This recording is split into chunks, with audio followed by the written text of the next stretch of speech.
আমার ভাইরা আবু জাহেল, আবু সুমিয়ান, উতবা এবং কি সাইবা সারাজন মহানবী সাল্লাল্লাহু আলাইহি সাল্লামের বৃদ্ধ চাহনে ব্যস্ত থাকত।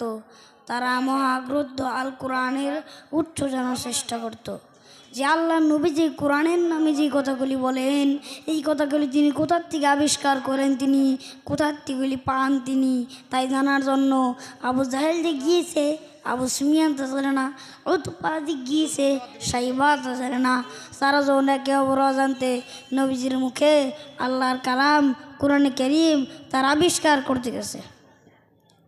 গভীর রাত্রে সরকারে দু আলম আসহাবুল আম্বিয়া নবী মুহাম্মদ রাসূলুল্লাহ সাল্লাল্লাহু আলাইহি ওয়াসাল্লাম তেলাওয়াত করা শুরু করেছে। এখন বুঝুন, এক তো আল্লাহর কালাম আর তেলাওয়াত করছেন তিনি, যার উপরে এটা অবতীর্ণ হয়ে আছে। এখন যদি কোনো গাড়ি সাহেব তেলাওয়াত করে, কি বলেন কেমন লাগবো? সুবহানাল্লাহ সুবহানাল্লাহ মনে হবে সারা রাত তেলাওয়াত হোক আর শুনতে থাকি। আবু জাহেল, আবু সুমিয়ান, উতবা, সাইবা যারার জন্য নবীজির ঘরের কোরআনে কারীম তারা আবিষ্কার করতে গেছে, ওদের মনে মনে চিন্তা জাগলো, আরেকটু শুনে নেই তারপরে বাড়ি যাব, আরেকটু শুনে নেই তারপরে বাড়ি যাব। এভাবে করে চিন্তা করতে করতে নবীজির মুখে আল্লাহ রব্বুল আলামিনের কোরআনে কারীম শুনতে শুনতে 4টা কাফেরের জন্য ফজর রক্ত হয়ে গেছে।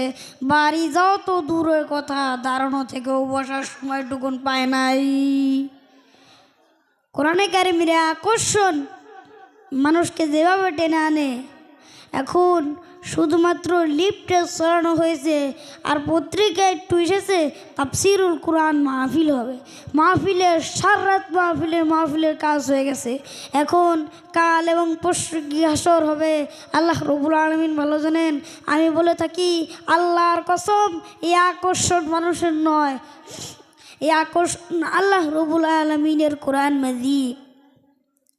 এর থেকে যারাই মানুষকে বিচ্ছিন্ন করতে চাইবে তারাই চিরতরে জনগণ থেকে বিচ্ছিন্ন হয়ে যাবে। আমার ভাইরা, আবু জাহেল, আবু সুমিয়ান, উতবা, সাইবা 4জন রওনা করেছে সকালবেলায়।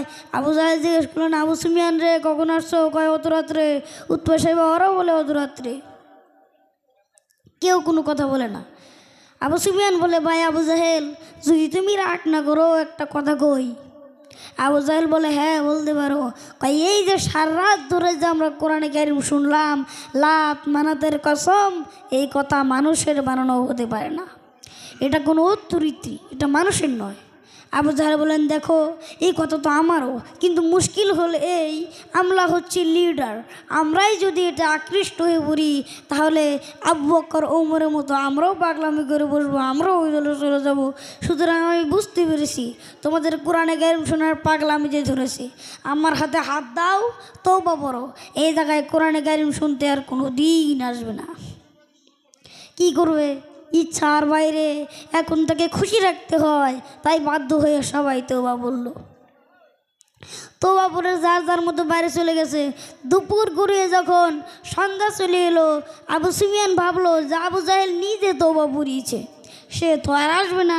উতবা, সাইবা ওরাও তো আবু জাহেলের ভয়েতে আসবে না, আমি আজকে একা মজা করে নবীজির মুখে আল্লাহর কালাম শুনবো। উতবাও তাই ভেবেছে, সাইবাও তাই ভেবেছে। এদিকে আবু জাহেল ভাবছে যে ওরা 3জনে আমার হাতে তওবা পড়েছে, আমার নেতৃত্বের প্রভাব, আমার ভয়তে ওরা কেউ আসবে না, আমি আজকে একা প্রাণ ভরে মজা করে শুনবো নবীজির মুখে আল্লাহর কালাম। গতকালকের রাতের মতো আজও সব হাজির হয়ে গেছে, আসবি, এটাই তো স্বাভাবিক, আসাটাই স্বাভাবিক। কত বছর কোরআনে কারীম বলতে গিয়ে তাফসীর মাহফিলে বাধা দিল। এরপরে রাত যত গভীর হয়ে আসে, ফজরের সময় আবু জাহেল ভাবলো আর যেন ঠিক না, আবু সুমিয়ান, উতবা, সাইবা ওরাও ভাবলো আর যেন ঠিক না। এখন অন্ধকারের ভিতরে যার যার বাড়ির মতো ছুট দিয়েছে। এখন অন্ধকারের ভিতরে ছুট দেওয়ার কারণে একে অপরের ঠ্যাঙ্গের সাথে বাড়ি লাগছে। ঠ্যাঙ্গের সাথে বাড়ি লাগার কারণে আবু জাহেল পড়ে গেছে উপরে। এখন আবু জাহেল ঠেলার চোটে ঘাবড়িয়ে গিয়ে বলে, কে? কই আমি আবু সুমিয়ান। তুমি কেডা? কই আমি আবু জাহেল। আবু জাহেল বলে, আবু সুমিয়ান তুই কাল আমার হাতে তওবা বললি, আজ আসলি কেন? আবু সুফিয়ান বলে, আবু জাহেল মা বাড়ি সব জায়গায় চলে না, তুই আসলি কেন রাখো। এখন আবু জাহেল বলে, দেখো কোরআনে কারিম শোনার থেকে মানুষকে আমরা বন্ধ করতে পারবো না, আইন পাশ করতে হবে। কি আইন পাশ করতে হবে? ওরা যেই আইনটা পাশ করলো সে আইনটা আল্লাহ রাব্বুল আলামিন কোরআনুল কারিমের মধ্যে কোট করে রেখেছেন এইটা, ওয়াকালাল্লাযীনা কাফারু লা তাসমাউ লিহাযাল কুরআনি ওয়ালগাউ ফীহি। কাফেররা সিদ্ধান্ত নিল, লা তাসমাউ লিহাযাল কুরআন, কোরআন শরীফ শুনো না, নিয়ল গৌফি, কোরআন শরীফ তো শুনবেই না, এবং যেখানে কোরআন শরীফের আন্দোলন হয় সেখানে বাধা দাও, বাধার সৃষ্টি করো, ডিস্টার্ব করো। আবু জাহেল তো মরে যাবে, কিন্তু তার নাতি, তার নাতিনিরা ওরা তো বেঁচে থাকবে কিয়ামত পর্যন্ত। তাই আবু জাহেল বলে গেছে যে তোমরা যদি কোরআনে কারিমকে বন্ধ করতে পারো তাহলে তোমরা জয়ী হতে পারবে, আর কোরআনে কারিমের আন্দোলন যদি চলতেই থাকে তাহলে তোমরা জয়ী হতে পারবে না, তোমাদের ক্ষমতা শেষ হয়ে যাবে।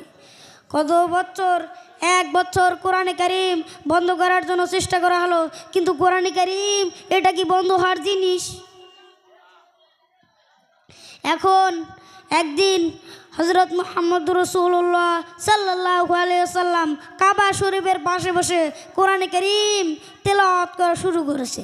এখন আর এদিকে আবু জাহেল অন্য অন্য দেশ থেকে, বিভিন্ন দেশে থেকে মানুষগুলো হাজিরা যে ওয়াজ করতে এসেছে তাদের তাঁবুতে গিয়ে গিয়ে বলে দিয়েছে আমাদের দেশে একটা পাগল এসেছে, তার কাছেও যেও না, তার কথাও শোনো না, নাম তার মুহাম্মদ, নাউজুবিল্লাহি মিন যালিক। এখন ওরা তো মুহাম্মদ সাল্লাল্লাহু আলাইহি সাল্লামের নাম জানে না, আবু জাহেল গিয়ে নিজে তাদেরকে পরিচয় করে দিয়ে গেল। এখন বললেন, এখন ওরা ভাবলো যে আচ্ছা কী বলে তা শুনবো না, কিন্তু কাছে গিয়ে তো পাগলটাকে একবার দেখে আসি কেমন দেখতে হয়। তখন কানের মধ্যে আঙ্গুল ঢুকিয়ে দিয়ে চলে গেল। তারপরে নবীজির এত সুন্দর রূপ দেখে তারা বললেন, মনে মনে ভাবলেন এটা কি পাগল হতে পারে?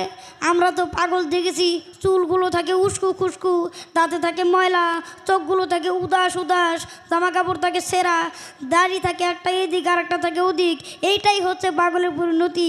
আর এত সুন্দর লোক, টানা টানা আঁখি, এত সুন্দর লোক, এটা কি এত সুন্দর লোক আমরা জীবনে দেখি নেই, আর নাম নিয়েছে এটা পাগল। এখন কানের থেকে আঙ্গুল খুঁড়ে দিলেন, আর নবীজির মধুর কোরআনুল কারিম তাদের কানের ভিতর দিয়ে ঢুকে কলিজার মধ্যে স্পর্শ করে মুখ দিয়ে বেরিয়ে গেল। আশহাদু আল্লা ইলাহা ইল্লাল্লাহু ওয়াহদাহু লা শারীকা লাহু ওয়া আশহাদু আন্না মুহাম্মাদান আবদুহু ওয়া রাসূলুহু। এখন আমি কোরআনুল কারিম থেকে মা বাপ সম্পর্কে কিছু কথা বলতে চাই। কাইফা তাকফুরুনা বিল্লাহি ওয়া কুনতুম আমওয়াতান ফাহিয়াকুম সুম্মা ইউমিতুকুম সুম্মা ইউহয়িকুম সুম্মা ইলাইহি তুরজাউন। হে মানুষ, তোমরা কিভাবে কুফরি করো, অস্বীকার করো, আল্লাহর সঙ্গে নাফরমানি করো? কিভাবে করো? যে আল্লাহ তোমাকে সৃষ্টি করেছে, তুমি ছিলে মৃত্যু, সেখান থেকে তোমাকে জিন্দা করেছে, এই জিন্দার পরে আবার মৃত্যু করবেন, আবার মৃত্যুর পরে তোমাদেরকে জিন্দা করবেন, আবার তোমাকে ওই আল্লাহর কাছে ফিরে আসতে হবে।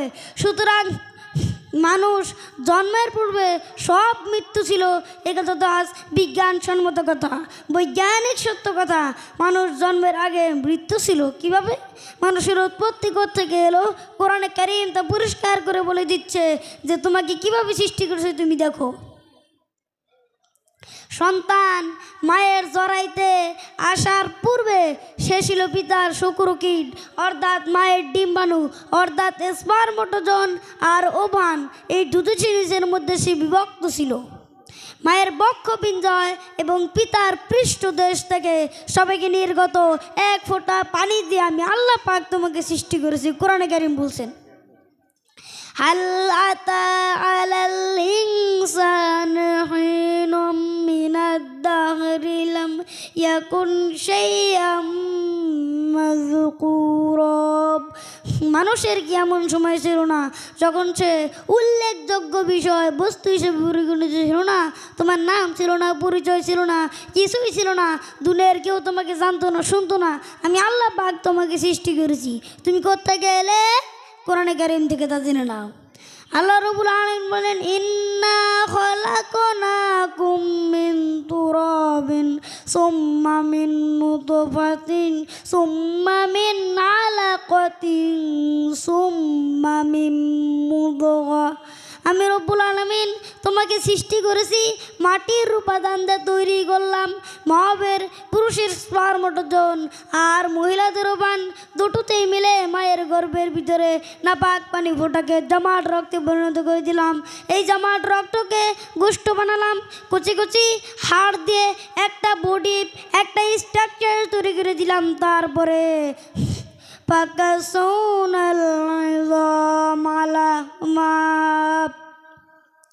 গোস্ত দিয়ে রব দিয়ে চামড়া দিয়ে সুন্দর করে ছাউনি দেয়া মায়ের গর্ভের ভিতরে আমি আল্লাহ রাব্বুল আলামিন তোমাকে বানাইছি। মায়ের পেটের ভিতরে ফি করারিম মাকিন, একটি সুরক্ষিত জায়গায় তোমাকে রেখে দিলাম, যেখানে কোনো রোগ, কোনো জার সেখানে পৌঁছাতে পারবে না, কোনো অসুবিধা হবে না। এমন একটা জায়গা, এমন একটা ইন্টেনসিভ কেয়ার ইউনিটের ভিতরে রেখেছি। সুবহানাল্লাহ বিহামদি। একটা ইন্টেনসিভ কেয়ার ইউনিট, যেখানে কোনো রকমের কোনো জার প্রবেশ করবার কোনো ক্ষমতা নাই কারো। এমন একটা জাস্ট একটা প্যাকেট, সুন্দর একটা প্যাকেট, একটা কভারের মধ্যে তোমাকে রেখে দেওয়া হলো মায়ের পেটের মধ্যে। আর আজকে তুমি কুফরি করতেছো, আর আজকে তুমি আমাকে অস্বীকার করছো। ওই গর্ভের ভিতরে আমি ইচ্ছে করলে রক্তের পিণ্ডের আকারে মায়ের গর্ভ থেকে আবর্ষণ করে দিতে পারতাম, দুনিয়ার মুখ দেখতে পারতে না। মায়ের পেটের ভিতর থেকে মরা সন্তান হিসেবে বের করে দিতে পারতাম, পঙ্গু করে বের করে দিতে পারতাম, বিকলাঙ্গ করে বের করে দিতে পারতাম, পারতেন না? আল্লাহ রাব্বুল আলামিন কেমনে বানালাম?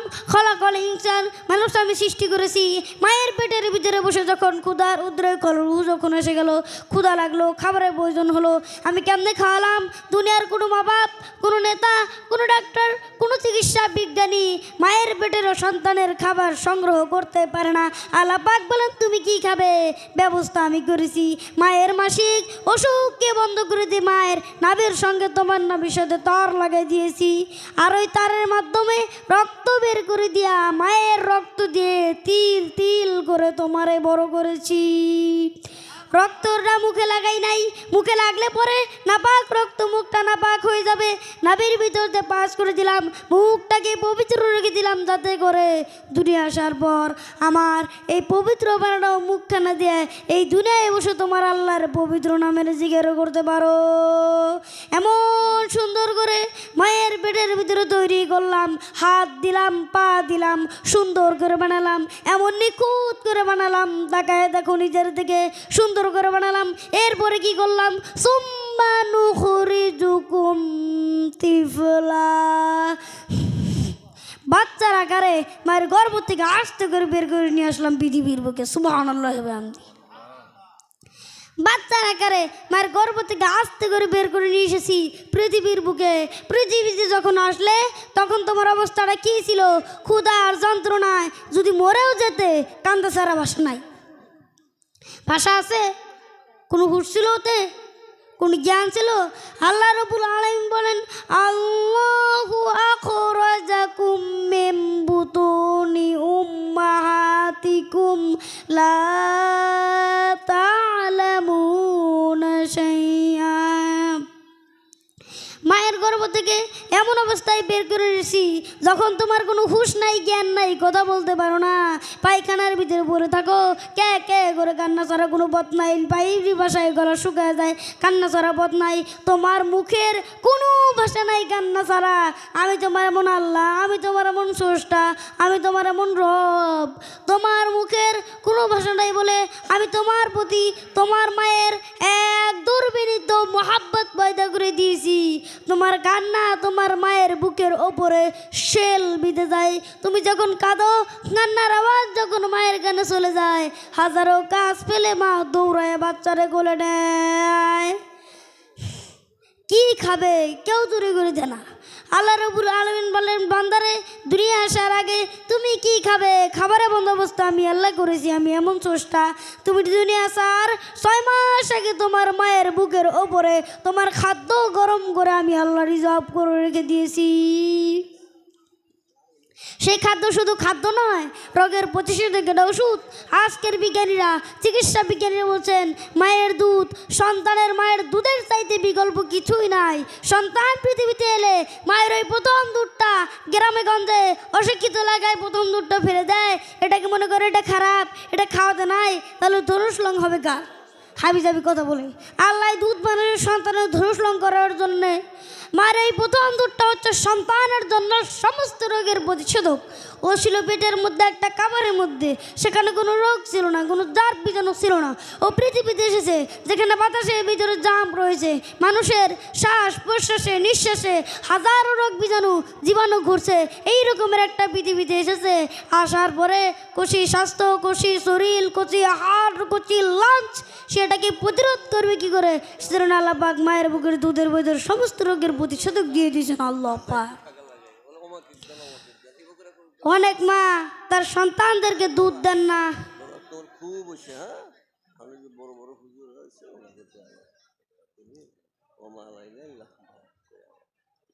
ওয়া আখিরি দাওয়ানা আনিল হামদুলিল্লাহি রাব্বিল আলামিন।